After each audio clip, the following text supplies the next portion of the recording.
말씀 봉독하겠습니다. 신약성경 요한복음 14장 8절부터 17절까지 말씀입니다. 요한복음 14장 8절부터 17절까지 말씀 한 목소리로 같이 봉독하겠습니다. 빌립이 이르되 주여 아버지를 우리에게 보여 주옵소서. 그리하면 족하겠나이다. 예수께서 이르시되 빌립아 내가 이렇게 오래 너희와 함께 있으되 내가 나를 알지 못하느냐. 나를 본 자는 아버지를 보았거늘 어찌하여 아버지를 보이라 하느냐. 내가 아버지 안에 거하고 아버지는 내 안에 계신 것을 내가 믿지 아니하느냐. 내가 너희에게 이르는 말은 스스로 하는 것이 아니라 아버지께서 내 안에 계셔서 그의 일을 하시는 것이라. 내가 아버지 안에 거하고 아버지께서 내 안에 계심을 믿으라. 그렇지 못하겠거든 행하는 그 일로 말미암아 나를 믿으라. 내가 진실로 진실로 너희에게 이르노니 나를 믿는 자는 내가 하는 일을 그도 할 것이요 또한 그보다 큰 일도 하리니 이는 내가 아버지께로 감이라. 너희가 내 이름으로 무엇을 구하든지 내가 행하리니 이는 아버지로 하여금 아들로 말미암아 영광을 받으시게 하려 함이라. 내 이름으로 무엇이든지 내게 구하면 내가 행하리라. 너희가 나를 사랑하면 나의 계명을 지키리라. 내가 아버지께 구하겠으니 그가 또 다른 보혜사를 너희에게 주사 영원토록 너희와 함께 있게 하리니 그는 진리의 영이라. 세상은 능히 그를 받지 못하나니 이는 그를 보지도 못하고 알지도 못함이라. 그러나 너희는 그를 아나니 그는 너희와 함께 거하시며 또 너희 속에 계시겠습니다. 이는 하나님의 말씀입니다. 아멘. 오늘 예배에 오신 여러분들을 주님의 이름으로 축복하고 환영합니다. 우리 옆에 있는 분들과 인사하겠습니다. 잘 오셨습니다. 지난주 중에 우리가 오늘 예배를 이웃초청 그리고 마당 파티로 모인다고 이렇게 말씀드렸어요.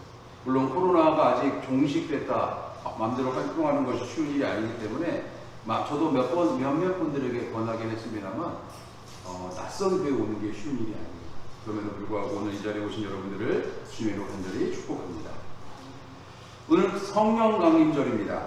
예수께서 이 땅에 오셔서 많은 일들을 하시고 십자가에 달려 죽으신 이후에 성령께서 이 땅에 임하심에 대한 이야기들을 우리에게 소개시켜 주십니다.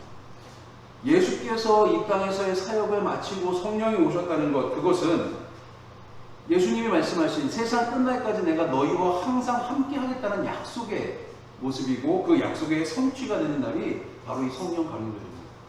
항상 함께 하시겠다고 말씀하셨는데 우리들은 그 항상 함께함에 대해서 성령을 인지하고 사느냐 인지하지 못하고 사느냐가 중요해요. 그러려면 오늘 우리들이 이 땅에서 성령과 동행하는 함께함의 은혜를 누리는 그리스도인이 되기 위해서 무엇보다 하나님의 은혜가 우리 가운데 있다는 것, 내가 성령과 동행하는 사람이라는 것을 믿고 나가시기를 주의 이름으로 축복합니다. 요즘에 날이 더워졌어요. 그렇죠? 그런데 아침에는 그렇게 덥지 않아요. 그래서 오전에 외출을 하다가 차문을 열고 외출을 하고 이제 에어컨을 켜기에도 애매하고 그래서 차문을 열고 외출하다가 신호대기에 딱 걸렸습니다. 근데 옆에 오토바이가 와서 딱 씁니다. 매일 있는 일이 차 옆에 오토바이가 배달 오토바이가 와서 쓰는 거니까. 근데 이분이 갑자기 시동을 꺼요. 그러더니 전화 통화를 하는 거예요. 어딘가에 전화. 내가 곰곰이 생각해봤는데 말이야. 딱 그런 거예요. 그때 신호가 초록색불로 딱 바뀌었어요. 그러니까 이분이 시동을 딱 켜고 출발해버렸어요. 이 말을 안 들었으면 좋겠는데. 그분이 출발하고 나서 저도 따라 출발하면서 생각이 드는 거예요. 뭘 곰곰이 생각했다는 걸까? 저 사람이 지금 누구랑 통화하면서 무슨 말을 하고 싶은 걸까? 이게 궁금해지기 시작하는 거예요. 그래서 쫓아갔어요. 다음 신호에 걸리면 옆에서 한번 들어봐야지. 창문도 열어놨겠다. 저 사람이 무슨 말을 너무 궁금해 쫓아갔어요. 그런데 여러분도 아시다시피 배달 오토바이들은 요리조리로 빠져나가면서 신호도 위반하면서 넘어가는 거예요. 궁금해졌습니다. 물론 그렇다고 그 사람을 붙잡고 무슨 말 하려는 거예요? 라고 물어볼 수도 없었어요. 여러분들 삶 속에서도 아마 비슷한 이야기들이 있을 거예요. 누군가의 이야기가 난생 처음 보는 사람, 나와 다른 사람의 이야기가 몹시 궁금해질 때가 있어요. 오늘 본문에 빌립이 예수께 여쭙는 그 이야기에 대해서 여러분들은 그 이야기가 궁금합니까? 궁금하지 않습니까? 빌립이 예수께 여쭙는 것, 주님, 우리에게 아버지를 보여줬으면 좋겠습니다. 빌립이 말하는 주님, 우리에게 아버지를 보여줬으면 좋겠습니다. 이 이야기가 우리에게 어떤 의미로 다가오는지 생각해 볼 필요가 있어요. 많은 신앙인들은 빌립처럼 이런 생각들을 가지고 살아요. 나도 빌립의 생각처럼 아버지를 봤으면 좋겠다. 이 이야기는 강제력을 지닌 육신의 눈으로, 육신의 손으로 보고 만지고 느끼고 대화하고 함께하길 소망한다라고 이야기하는 거예요. 2000년 전 살았던 사람의 질문이지만 지금 나도 그런 궁금증을 가지고 살아갑니다. 내 육성으로 들리는 하나님의 음성, 내가 그렇게 열심히 기도할 때 하나님 내 귀에 말씀해 주셨으면 좋겠어요. 내 눈앞에 내가 고민하는 일들에 대해서 하나님 말씀하셔서 방향만이라도 좀 가르쳐 주셨으면 좋겠어요. 그게 안 되면 꿈에라도 나타나셔서 꿈에라도 우리들에게 방향성을, 지혜를 좀 주셨으면 좋겠어요. 내가 아버지를 봤으면 좋겠습니다. 이 질문에 대해서 예수께서는 뭐라고 대답하는지 한번 보세요. 빌립아, 내가 이렇게 오래 너희와 함께 있었으되 내가 나를 알지 못하느냐? 나를 본 자는 아버지를 보았거늘 어찌하여 아버지를 보이라 하느냐?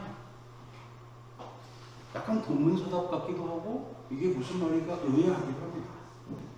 예수를 통해 아버지를 볼 수 있다는 것, 그것은 예수와 함께하는 아버지 하나님을 경험할 수 있다는 것을 예수께서 보여줍니다. 그리고 예수님은 무엇보다 아버지 하나님이 보낸 자라는 거예요. 오늘 우리들은 어떻게 하면 하나님을 볼 수 있을까라고 하는 질문을 가지고 살아갑니다. 그런데 늘 우리는 강제력을 지닌 하나님의 임재, 하나님의 나타나심, 하나님을 경험하기를 소망합니다. 신앙의 수많은 선배들이 말했던 하나님을 경험했던 이야기들은 귀에 들리지 않아요.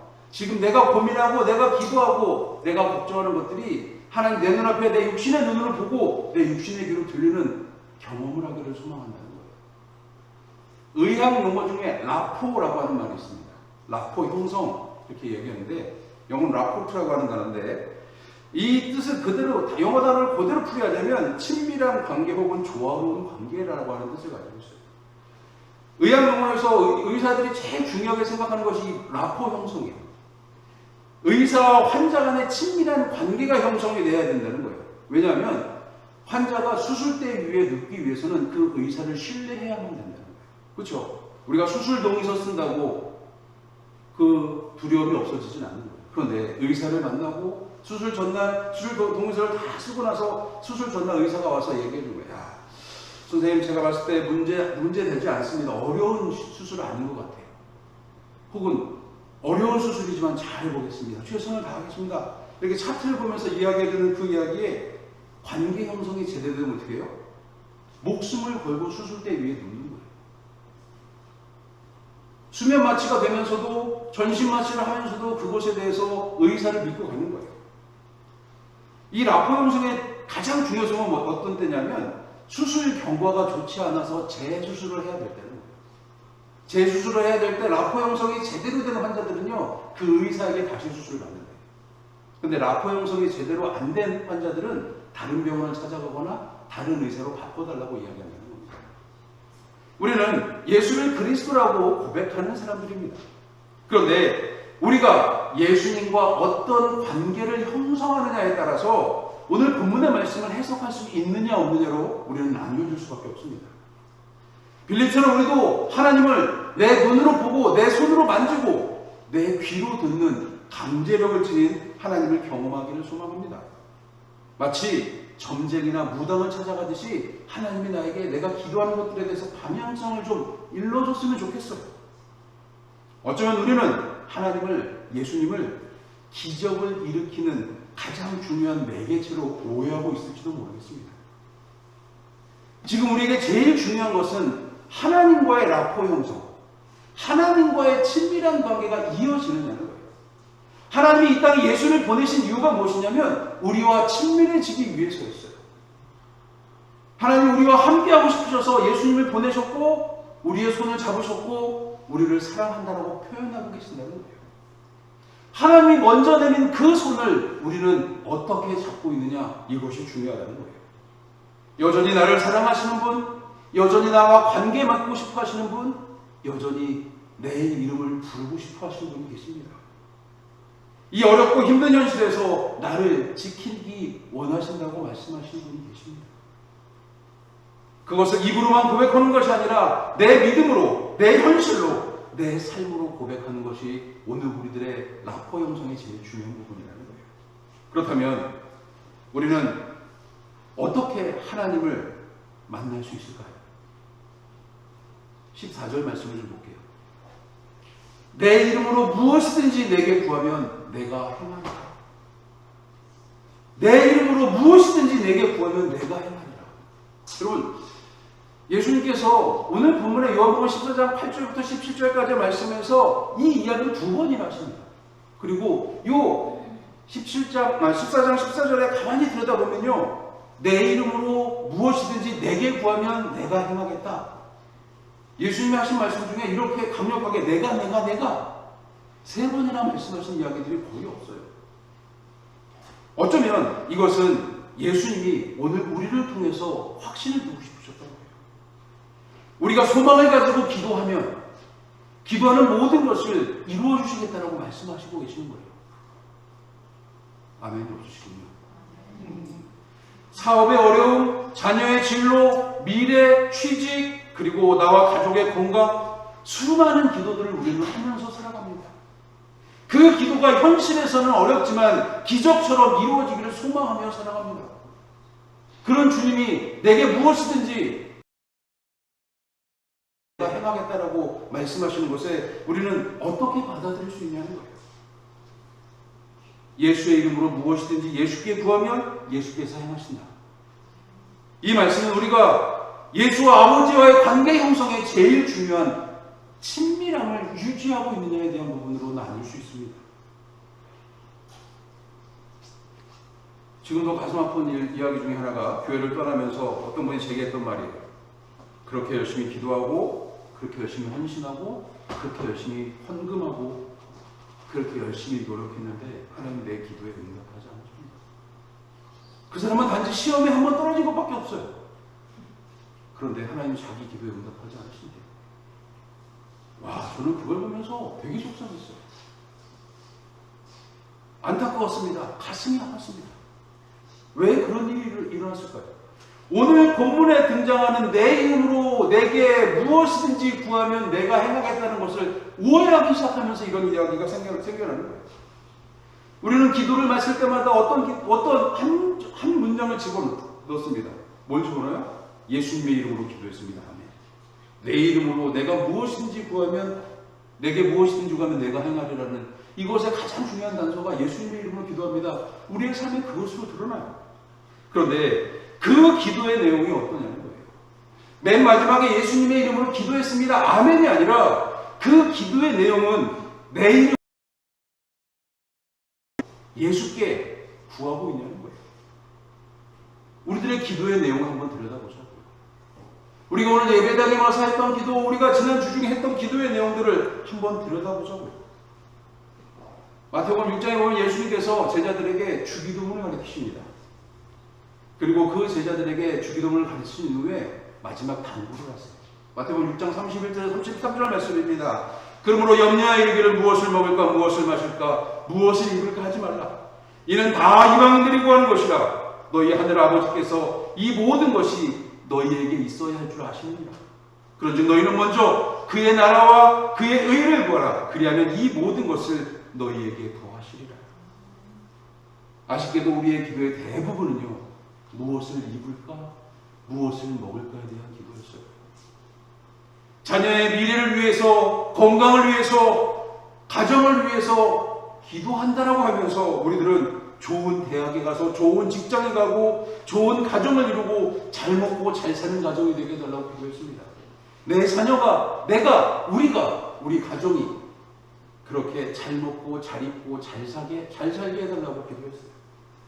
사업과 직장을 위한 기도에도 사업이 잘 되면 교회 헌금을 많이 하고 어려운 이웃을 돌보고 기도한다라고 했지만 결국 내가 잘 먹고 내가 잘 사는 일을 위해서 기도하고 살아왔다는 거예요. 그런 주님께서 제자들에게 분명히 말씀하십니다. 이런 것들은 다 이방인들, 즉 예수를 그리스도라 고백하지 못하는 사람들이 하는 기도다라고 말씀하십니다. 그러면서 예수님께서 33절 말씀에 먼저 그 나라와 그의 의를 구하라고 말씀하세요. 하나님 나라와 하나님의 의를 구하면, 그렇게 기도하기만 하면 하나님과 관계 형성이 제대로 되고 하나님과의 라포 형성이 제대로 되고 친밀감을 유지하기만 하면, 그러면 이 모든 것이 너희에게 있어야 할 줄을 내가 안다라고 말씀하십니다. 이 말씀을 잘못 이해해서 또 어떤 이들은 다른 것 만사 다 제쳐두고 하나님 나라와 하나님의 의를 위해서만 기도합니다. 아니요. 예수께서 우리에게 이렇게 기도하라고 말씀하시면서 모든 것을 다 내 이름으로 구하는 모든 이들에게 내가 행하겠다라고 말씀하신 그 예수님께서 단 한 가지 조건을 하십니다. 그것은 바로 믿음에 대한 조건이에요. 어떤 믿음이에요? 우리는 어떤 믿음을 가지고 있는 사람들이에요? 11절 말씀 볼게요. 내가 아버지 안에 거하고 아버지께서 내 안에 계심을 믿으라. 그렇지 못하겠거든 행하는 그 일로 말미암아 나를 믿으라. 여러분, 이 11절 말씀이 굉장히 중요한 말씀이에요. 오늘 본문에서 아버지께서 내 안에 계심을 믿으라는 거예요. 그렇지 못하겠거든 행하는 것, 십자가에서 너희들을 용서하고 사랑하고 포기하지 않는 하나님의 사랑을, 그 믿음을 가지라는 거예요. 우리는 무엇을 믿고 살아갑니까? 우리는 예수를 믿는 사람들이라고 말합니다. 예수께서 나를 위해 십자가에 달려 죽으신 것, 나의 그리스도 즉 구원자가 되신 것, 우리는 이런 것을 믿는 사람들입니다. 우리의 믿음은 이 땅에서 한 명의 성인으로 오셔서 행하신 성인의 말씀이 아니라 그분이 사람의 몸을 입고 낮아질 대로 낮아져서 어린아이에서부터 청년의 이르기까지 성장하고 십자가에 달려서 물과 피를 다 쏟으면서 끝까지 우리를 포기하지 않고 사랑하신 그분을 믿는 사람들이라는 거예요. 우리의 아버지 되시는 하나님께서 예수를 보내셨습니다. 왜? 나와 무슨 상관이 있어서요? 하나님이 먼저 나와 친밀해지고 싶어서, 하나님이 먼저 나하고 라포를 형성하고 싶어서, 좋은 관계를 유지하고 싶어서 예수를 보내셨어요. 내가 하나님으로부터 멀어지니까, 창조의 원형으로부터 멀어지니까 하나님이 나를 위해 예수를 보내셨어요. 나를 사랑하기 위해서. 하나님 먼저 우리와 관계 형성하시려고 보내신 그 예수를 우리는 믿는 사람들입니다. 예수께서 하나님 안에 거하시고 아버지 하나님 예수 안에 계심을 믿는 사람들이 바로 우리라는 거예요. 그 아버지 하나님과 아들 예수를 통해서 우리는 그 행하심을 믿는 사람들이 되었습니다. 이제 그 믿음을 가진 우리가 구하는 것은 예수께서 일하심으로 인해서 응답하시고 또 해결하시겠다는 믿음을 가지고 있는 사람들이 돼요. 기도할 때 제일 먼저 우리가 해야 될 것은 나를 위해 내 이름으로 기도하는 것이 아니라 아버지를 위해, 아버지 나라를 위해, 예수를 위해, 예수의 이름으로 기도하는 사람들이 되어야 된다는 거예요. 그러면 그 모든 것이 너희에게 있어야 할 줄 안다라고 말씀하신 그 예수님의 약속을, 말씀을 기억하시기 바랍니다. 그런데 세상이 그렇게 호락호락하지 않아요. 내가 믿음이 충만해져서 예배를 통해서 하나님과의 관계, 친밀한 관계, 라포가 형성되는 그 관계를 유지하고 살아가려고 하는데 예배당 밖에 딱 나가는 순간부터 시험에다가 어느 차가 내 앞에 싹 끼어들어요. 저런 강아지 같은 거. 그렇죠? 엘리베이터 타 보니 내가 타려고 하는데 앞에서 누가 따닥따닥 소리가 들려요. 닫힌 버튼이 계속 들려요. 기분이 나쁘죠. 우리는 세상에 나가는 순간, 교회 밖에 나가는 순간부터 은혜를 까먹기 시작합니다. 현실이라고 하는 유혹이 우리를 자꾸 믿음으로부터 멀어지게 만듭니다. 그래서 예수님께서 우리를 위해서 구하신 것이 있어요. 내가 아버지께 구하겠으니 그가 또 다른 보혜사를 너희에게 주사 영원토록 너희와 함께 있게 하리니. 예수께서 연약한 우리를 위해서 보혜사, 돕는 분을, 중보하시는 분을, 기도하시는 분을 보내시겠다는 거예요. 거룩한 하나님의 영을 아버지께 구하고 우리에게 아버지께 구해서 보내겠다라고 약속하셨어요. 거기서 끝나는 것이 아니라 그들은 세상이 알지도 못하고 그 세상 사람들은 알지도 못하는 그 영을 우리가 알고 믿고 함께 살아가면서 우리 속에 거하신다고 약속하고 계신다는 거예요. 우리가 하나님과의 관계 형성을 위해서 반드시 해야 될 것은 성령과 함께하는 것, 성령을 경험하는 것입니다. 성령과 동행하는 것이에요. 믿음을 가지고 우리 안에 성령이 거하신다는 것을 경험할 수 있어야 돼요. 예수께서 보내신 그 성령은 놀라운 체험이나 특별한 경험을 하는 사람들이 하는 동행이 아니라 예수께서 예수를 믿는 모든 사람들을 위해 보내셨다는 것을 믿으시길 바랍니다. 이제 우리는 믿음을 가지고 살아가는 사람들이에요. 성령이 나와 함께 하신다. 여러분 한번 생각을 해보세요. 저 뒤에 우리 중학교 3학년 아이들이 있는데 저 아이들이 요즘에 제가 봤을 때 질풍노도의 시기를 다 경험하고 넘어가는 아이들이에요. 저 아이들에게 동행하기 제일 불편한 사람이 누굴까요? 엄마하고 아빠예요. 그렇죠? 사사건건 잔소리하거든요. 그거 하지 마. 친구를 만나고 시원하게 좀 욕도 좀 하고 아무도 안 보면서 나쁜 짓도 좀 하고 싶은 욕심이 있는데 그때 부모가 옆에 있으면 어떻게 될까요? 부모랑 동행하는 게 제일 번잡스러운 일이 되거든요. 거꾸로 생각해보자고. 성령이 나와 동행함을 믿는 사람들이라면 내가 유혹에 빠지고 내가 어려운 길을 갈 때마다 내가 고민되고 낙심할 때마다 아파하고 힘들 때마다 나와 함께 하시는 분이 계신다는 걸 생각해보면 어른이 된 사람들은 알잖아요. 그 아이에게 그렇게 하지 말라고 하는 이유가 뭐예요? 그거 해봤자 좋은 게 아무것도 없는 거예요. 성령이 나와 동행하심을 경험하는 사람이면 오늘 주님이 나와 함께 하시는 특별한 은혜를 누리는 사람들이 되어야 된다는 거예요. 저는 드라마 보는 거 별로 좋아하지 않습니다. 왜냐하면 드라마 한번 보면 끝까지 봐야 되는 성격이라 드라마 보는 거 별로 안 좋은데 요즘에 오가다가 보게 된 드라마가 하나 있어요. 우리들의 블루스. 맞죠? 제목 맞죠? 제주도에서 일어난 제주도 사태를 아주 잘 쓰더라고요. 그 드라마. 거기에 이렇게 방영된 부분 보다가 지난주, 어제 거는 못 봤고 지난주 거 보니까 되게 가슴 찡하게 와닿는 부분들이 있었어요. 다운증후군 쌍둥이 언니를 맡게 된 그 배우가 하는 독백을 보면서 너무 가슴이 아팠어요. 한번 볼까요? 신은 조금 아프거나 특별한 아이를 세상에 보낼 때 그 특별한 선물을 감당할 만큼 착하고 큰 사람을 고른다고 했다. 말도 안 되는 소리다. 난 모든 걸 다 감당할 만큼 신의 특별한 선물이 부담스럽고 싫었다. 다운증후군 쌍둥이 언니가 너무 싫었던 거야. 부모가 죽고 둘이 살아가는 세상이 너무 힘드니까 그 특별한 선물이라고 믿었던, 자기는 특별한 사람이라고 믿었던 그 존재가 너무 싫은 거예요. 그런데 신의 실수라고 말했지만 결국 신의 특별한 선물이라는 것은 이 쌍둥이 언니가 그려놓은 그림을 보면서 회복하기 시작합니다. 저는 이 장면을 보면서 지금 내 삶의 모습이 그렇구나 하는 생각이 들기 시작했어요. 하나님의 특별한 선물 보혜사 성령을 우리에게 보내주셨는데 내 뜻대로 하고 싶으니까, 내가 경험하는 일들을 하고 싶으니까, 내가 자극적인 일들을 하고 싶으니까, 다른 사람들, 세상 사람들 하는 그 일을 나도 하고 싶으니까 그 성령이 싫은 거야. 그 특별한 선물, 특별한 선택이 싫은 거예요. 우리가 구해야 되고 기도해야 될 성령과 동행함, 하나님과 함께하는 혼자가 아니라는 은혜를 어느 순간부터 밀어내기 시작하는 거예요. 왜냐하면 세상 사람들처럼 놀고 싶거든요. 그게 너무 재밌거든요. 그게 너무 행복하거든요. 여러분, 그런데 하나님이 우리에게 주신 특별한 선물을 믿으시기 바랍니다.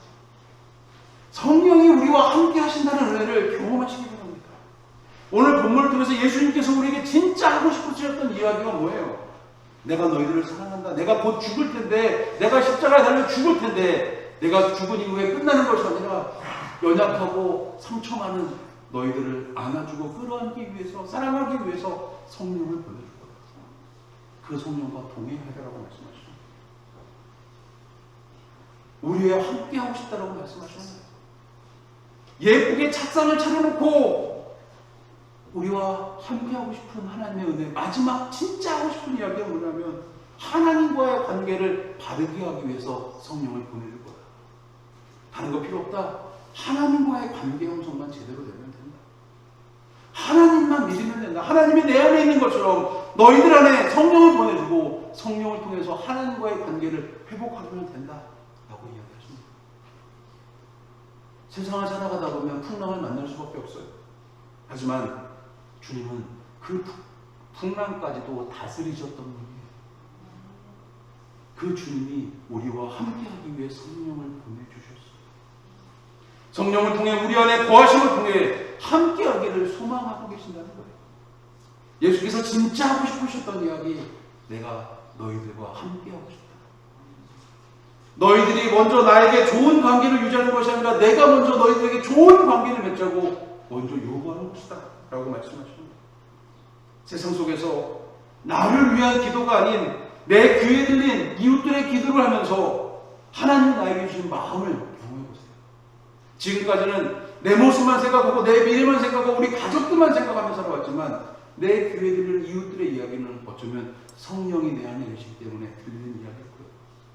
평상시에는 아무렇지도 않게 지나가던 이야기지만 어느 순간 내 귀에 꽂히는 것들이 있어요. 내 귀에 걸리는 것들이 있어요. 내 삶에 걸리적거리는 것들이 있어요. 그것은 성령께서 나에게 하나님 나라 하나님 의를 위해서 기도하라고 말씀하십니다. 우리가 그것을 위해 기도할 때 어떻게 될까요? 내 이름으로 나에게 구하면 무엇이든지 내가 행하리라고 말씀하신 예수의 이름으로 예수께 구하면 무엇이든지 예수께 행하신다는 그 음성을 믿고 나가시길 바랍니다. 성령과 동행함의 은혜가 오늘 우리가 기도해야 될 것이 무엇인지를 다시 한번 경험하는 그리스도인들이 되기를 주님의 이름으로 간절히 축원합니다. 하나님 감사합니다. 예수께서 진짜 하고 싶으셨던 말씀을 기억합니다. 세상 바라보지 말고 하나님 안에 거하고 하나님과 함께하라고 하는 그 은혜와 그 말씀을 기억하며 오늘도 내 모든 필요를 다 하시고 채우실 주님께 구합니다. 주여 우리와 함께하여 주옵소서. 우리가 이 땅을 살아가면서 그리스도인으로 어떤 일에도 주님을 경험하며 주님과 함께하는 그리스도인이 되게 해 주옵소서. 우리가 흔들릴 때마다, 우리가 폭풍우를 경험할 때마다 우리와 함께 하실 하나님의 은혜를 믿으며 예수님의 이름으로 간절히 기도했습니다. 아멘.